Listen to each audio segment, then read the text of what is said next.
Oi pessoal, bem-vindos ao curso de Biofísica. Nós vamos, nessas 16 semanas que vai durar o curso de Biofísica, discutir 3 temas. O primeiro tema é a termodinâmica aplicada aos sistemas vivos. Muitas vezes a gente se refere a essa termodinâmica aplicada aos sistemas vivos como bioenergética. O segundo tema que a gente vai discutir no curso de Biofísica é uma coisa muito legal, que é estrutura e enovelamento de proteínas. As proteínas, nossas máquinas moleculares responsáveis pelos processos mais interessantes da nossa célula. E o terceiro tema do curso de Biofísica vai ser o estudo de fenômenos de transporte, ou seja, movimentação de partícula através de membranas biológicas. Então o curso vai ser dividido nessas 3 grandes partes: bioenergética, termodinâmica, estrutura e enovelamento de proteína e fenômenos de transporte através da membrana. Esse primeiro tema de bioenergética, ou a termodinâmica aplicado aos sistemas biológicos, ele vai englobar metade do curso. Então a gente vai dedicar mais tempo a esse primeiro tema, e daqui a pouco eu digo por quê. E depois esses outros vão pegar cada um quarto do nosso curso. Então vão ser 8 semanas dedicadas à termodinâmica, 4 semanas dedicadas à estrutura e enovelamento de proteínas e 4 semanas dedicadas ao estudo de fenômenos de transporte através da membrana biológica. Nessa primeira parte do curso, essa parte que pega metade das semanas, a gente vai tentar discutir o uso da palavra energia. Então, discutir termodinâmica aplicada a sistemas biológicos, discutir bioenergética, é tentar aprimorar, completar, tornar mais rigoroso e mais, por causa disso, mais poderoso o uso da palavra energia quando a gente estiver tentando compreender o modo de funcionamento da célula, do organismo, da comunidade, do ecossistema. Então, esses princípios gerais que a gente vai discutir nessa primeira parte de termodinâmica tem uma aplicação vastíssima, do micro até ecossistema. É por isso que a gente vai dar uma ênfase maior no curso de Biofísica a essa primeira parte, a parte de termodinâmica aplicada a sistemas biológicos, porque a relevância dos conceitos que a gente vai discutir nessa primeira parte, de fato, é uma relevância gigantesca. A gente, depois de discutir essa primeira parte, termodinâmica, bioenergética, a gente vai levar essas ideias de energia, de fluxo, de transmissão, de armazenamento de energia, de formas de energia, para a discussão dos outros 2 temas, enovelamento e estrutura de proteína e fenômenos de transporte. Tá bom? Vamos usar um pouquinho de matemática, mas tudo muito tranquilo, discutindo sempre passo a passo, como vocês já sabem que é o jeito que a gente faz. E isso vale para a primeira parte e vale também para as outras 2. Sempre com muita calma, indo um passinho, depois o outro, um passinho do tamanho certo, sempre com o feedback de vocês. Todas as perguntas é uma regra geral, uma regra que eu diria uma regra quase militar, que vocês devem perguntar qualquer coisa que vocês tiverem vontade. Quando deu vontade de fazer uma pergunta, faça a pergunta, gente. Isso é a essência do curso, tá certo? Então, em linhas gerais, a divisão do curso em termos de temas é essa aqui. Termodinâmica, metade do curso, estrutura e enovelamento de proteínas, 1/4 do curso, ou seja, 4 semanas, fenômeno de transporte, 4 semanas também. Ok? Bem, na primeira parte do curso, nós vamos discutir termodinâmica dos sistemas vivos. Nós usamos muitas vezes a palavra bioenergética para nos referirmos a essa aplicação da termodinâmica, a essa utilização da termodinâmica na análise dos sistemas vivos, bioenergética. Agora, o principal objetivo da bioenergética, o principal objetivo do nosso estudo de termodinâmica aplicada aos sistemas vivos no curso de Biofísica vai ser tentar aprimorar o uso da palavra energia. Ok?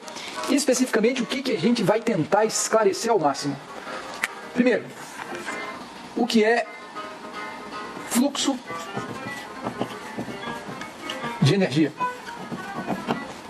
O que a gente tem em mente, ou o que a gente deveria ter em mente, sobre o processo real que se tenta representar por essa expressão fluxo de energia? Outra coisa, o que é uma reação exergônica? O que é uma reação endergônica? o que é uma reação exotérmica? Ou então, uma reação endotérmica. Outra coisa, o que é energia de ativação? O que no campo da termodinâmica existe de importante sobre enzimas? Como a gente pode tentar associar a ação das enzimas com os limites ou permissões da termodinâmica?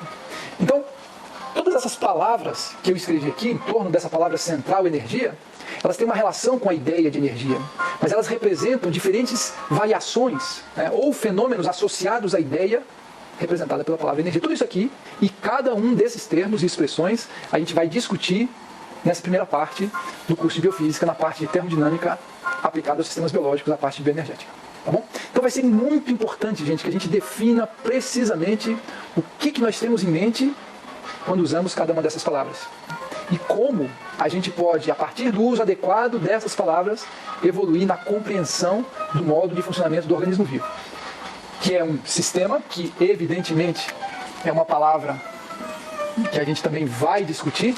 O organismo vivo é um sistema que só existe como entidade organizada e diferenciada do ambiente, porque ele estabelece uma relação com o meio ambiente.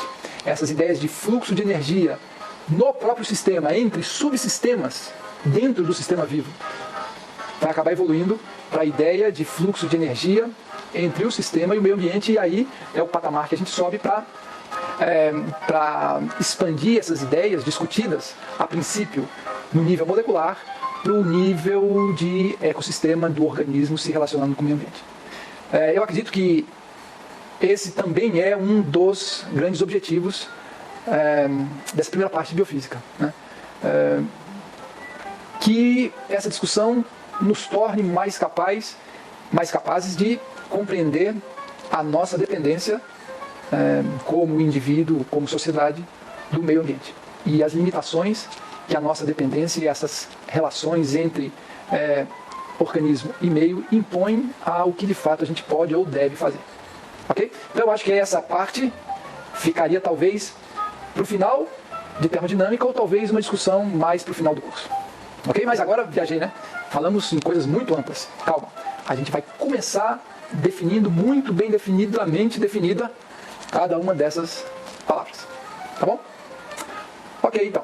Vamos relembrando qual é a nossa regra fundamental. Perguntar sempre. Qualquer coisa. Qualquer coisa. Vocês podem perguntar para mim, se eu souber eu respondo, se eu não souber eu procuro, eu respondo depois. Podem perguntar para os colegas de vocês podem buscar material onde esses temas também são discutidos, que se vocês derem sorte, na verdade não vai ser muito difícil, vocês conseguem algumas definições diferentes daquelas que a gente vai dar. E é justamente essa incoerência de definições e de análises que vai ser muito frutífero, né? Para a gente expandir e estabilizar o nosso grau de compreensão. Então, eu acredito que essas são as regrinhas básicas, foi uma apresentação rápida. Vamos agora começar. Bom, eu gostaria de começar fazendo com vocês um experimento muito simples para a gente definir um termo fundamental que nós vamos tocar em todo o curso de Biofísica, e eu gostaria que esse termo que nós vamos discutir agora passasse a fazer parte do vocabulário de vocês para toda a vida de vocês. Então é um termo muito importante associado a um conceito, a uma ideia fundamental para toda a parte de termodinâmica, para toda a parte de Biofísica. Então aqui eu tenho 100 ml mais ou menos, na verdade eu não sei se é 100 ml, vamos ver. 100 ml, aproximadamente 100 ml, porque eu usei a escala do Becker. Na verdade, o Becker não é a melhor vidraria, nem de longe, para a gente determinar volumes. O melhor seria um balão volumétrico, ou então uma proveta, que nós vamos usar quando a gente estiver fazendo a nossa prática. Enfim, voltando. Aqui eu tenho 100 ml de dois líquidos transparentes e incolores. São líquidos diferentes. 100 ml desse, 100 ml desse, depois eu vou falar para vocês o que é cada um desses dois líquidos. E aqui eu tenho mais ou menos entre 7 e 8 gramas de um sólido azul. Esse aqui eu já vou falar para vocês o que é. Esse aqui é o sulfato de cobre. Sulfato de cobre, que a gente abrevia Dessa maneira, nós temos 7,5 gramas, 7,5 gramas. E nós temos 100 ml do líquido A e também 100 ml do líquido B. Então, deu para ver aqui? Acho que sim. Então, nós vamos fazer um experimento bem simples. Eu vou analisar com vocês o comportamento do sulfato de cobre, 7,5 gramas de sulfato de cobre, quando entram em contato com esses 100 ml de cada um desses dois líquidos diferentes. Aqui. Então, qual vai ser o experimento? Vai ser, como tudo em ciência, a gente vai começar com uma observação. E a gente vai especular e tecer comentários, tentando evoluir para uma descrição do que vai acontecer com cada um desses dois sistemas de estudo. Então, esse líquido, esse 100 ml desse líquido, do líquido A, com 7,5 gramas de sulfato de cobre, isso aqui vai ser o meu sistema A. Esse aqui, 100 ml do líquido B, com também 7,5 gramas de sulfato de cobre, vai ser o meu sistema B. Então eu tenho dois objetos de estudo aqui, dois sistemas. Eu acho que essa é uma primeira definição que a gente pode fazer sobre sistema. Sistema é o objeto de estudo. É sobre o que nós vamos lançar a nossa atenção. É a parte do universo que nós vamos destacar para submeter a uma análise. Então esse vai ser o nosso sistema, depois a gente vai avançar na classificação de diferentes tipos de sistema. No momento, sistema A, sistema B, iguais quanto ao sólido, 7,5 gramas de sulfato de cobre. Diferentes quanto à natureza desses dois líquidos. Apesar de serem transparentes incolores, são líquidos diferentes. Então eu vou colocar o líquido B aqui. E o líquido A aqui. Líquidos diferentes, 100 ml de cada um, transparentes incolores, mais líquidos diferentes. Vamos fazer uma pequena alteração. Como esse nosso agitador tupiniquim ele ainda não tem controle de velocidade e ele está muito rápido, está respingando muito líquido B para fora, vou colocar mais líquido B para diminuir a quantidade de gotejamento. Então eu vou pegar também mais 100 ml do líquido A, porque tudo que a gente faz com um sistema, a gente tem que fazer com outro para poder comparar. Prontinho, 100 ml do líquido B, 100 do líquido A. Vou aumentar aqui o volume. Em breve nós teremos uma versão de agitador tupiniquim com velocidade controlada. Então, por favor, agora... Então, vamos fazer o seguinte, só para vocês vão entender por quê. Vamos colocar aqui, aqui e aqui. Sistema B, sistema A. Calma, meu amigo. Realmente...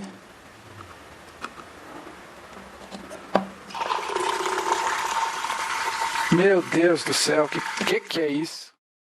Depois de breve meia hora, simplesmente para conseguir dois agitadores tupiniquins que funcionam, mas tem futuro, tem futuro. Sistema B, sistema A. Dois líquidos transparentes, 100 ml, líquidos diferentes, 7,5 gramas de sulfato de cobre. Vamos ver o que acontece agora com cada um desses dois sistemas quando o sulfato de cobre e o líquido transparente incolor entram em contato.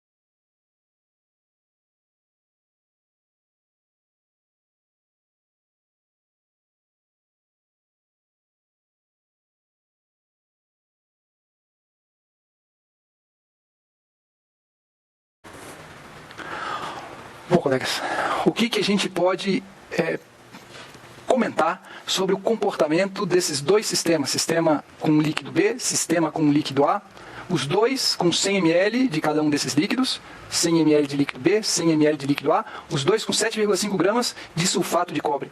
A gente colocou esses componentes em contato. No sistema B, líquido B e sulfato de cobre. No sistema A, líquido A e sulfato de cobre. E deixou o sistema evoluir, ou deu a possibilidade do sistema evoluir, mudar, depois que esses componentes entraram em contato. E o que a gente pode observar de diferente agora nesses dois sistemas? No sistema B, eu tenho o líquido B, os 100 ml do líquido B, e o sulfato de cobre juntos, mas ainda formando duas entidades separadas, ou eu diria, duas fases. O líquido B está aqui, transparente, incolor, e no fundo, depositado, sedimentado, está o sulfato de cobre, a fase sólida. Apesar da gente ter deixado entrar em contato o líquido B com o sulfato de cobre, eles continuam como duas entidades distintas. Olha o que aconteceu no sistema A. Quando a gente deu a oportunidade do líquido A, 100 ml, entrar em contato com o sulfato de cobre, o que era inicialmente, no estado 1, no estado inicial, o que era sulfato de cobre sólido e líquido A, transparente e incolor, se tornou agora uma solução, uma fase única, uma mistura homogênea. Aqui eu não consigo mais identificar o sulfato de cobre, aquele sólido azul, nem consigo identificar o líquido A, transparente e incolor. Agora eu tenho um líquido transparente, mais azul. Aconteceu alguma coisa nesse sistema A, que não aconteceu aqui.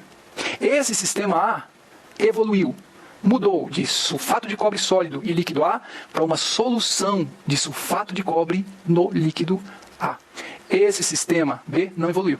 Ele continua líquido B, transparente e incolor. Sólido, sulfato de cobre, decantado no fundo do becker. Aqui não houve nenhuma transformação. Aqui houve uma transformação. Como é que eu esquematizo isso? Por algum motivo, essa transformação, a solubilização do sulfato de cobre no líquido B, não aconteceu. A solubilização do sulfato de cobre no líquido A aconteceu. Essa transformação não ocorreu. Essa transformação ocorreu. A solubilização do sulfato de cobre no líquido B, não. A solubilização do sulfato de cobre no líquido A, sim. Como eu esquematizo esses dois comportamentos diferentes? Preste atenção.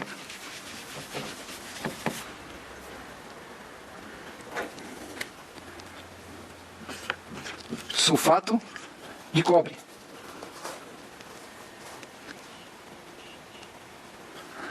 Sulfato de cobre sólido, 7,5 gramas, mais líquido B, 100 ml.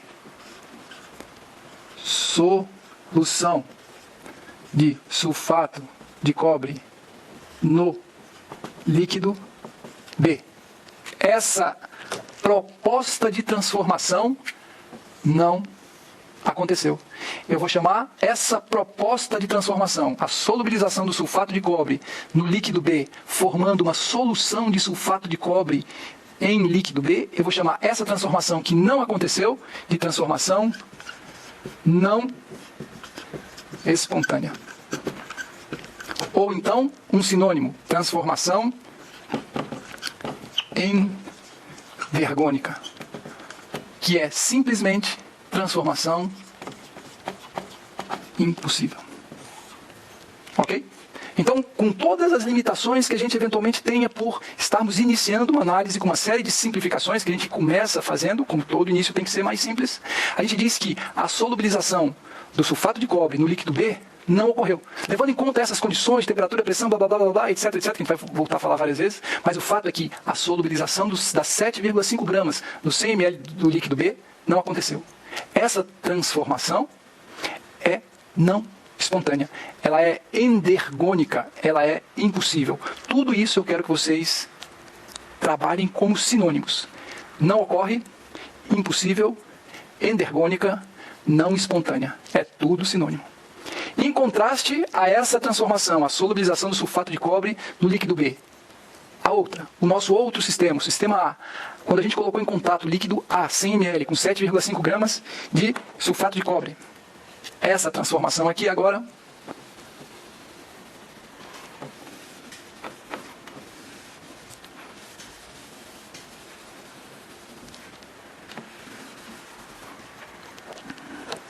sulfato de cobre sólido mais líquido A, 100 ml.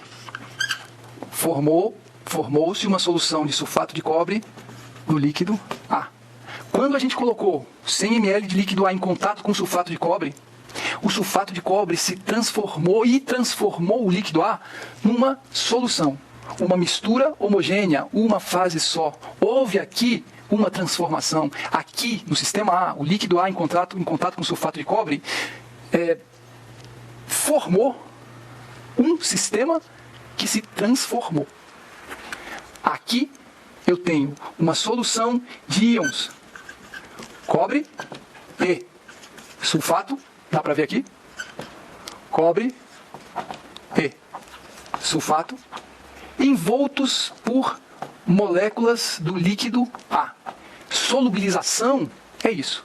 Quando um soluto deixa as interações com as próprias partículas de soluto e estabelece interações com as moléculas de solvente. Assim se forma uma solução. Então aqui, no sistema A, o líquido A e o sulfato de cobre se misturaram de modo efetivo, formando uma solução verdadeira, uma mistura homogênea, uma fase única, de íons cobre e sulfato envoltos por moléculas do líquido A. Essa transformação aconteceu.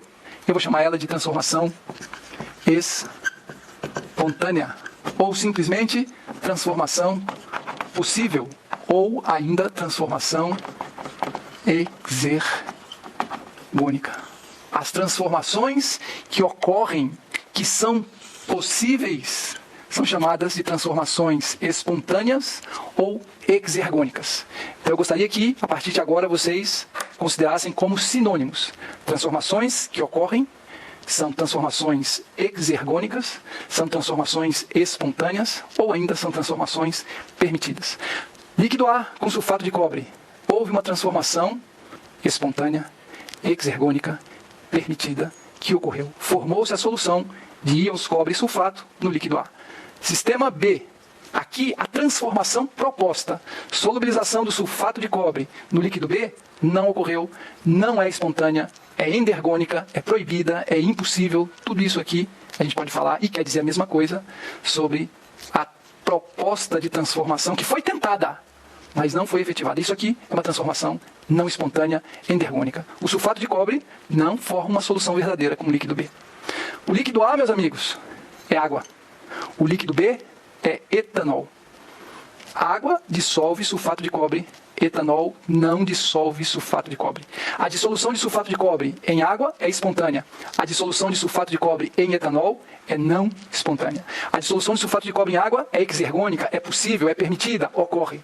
A dissolução de sulfato de cobre em etanol é impossível, é proibida, é endergônica, não ocorre.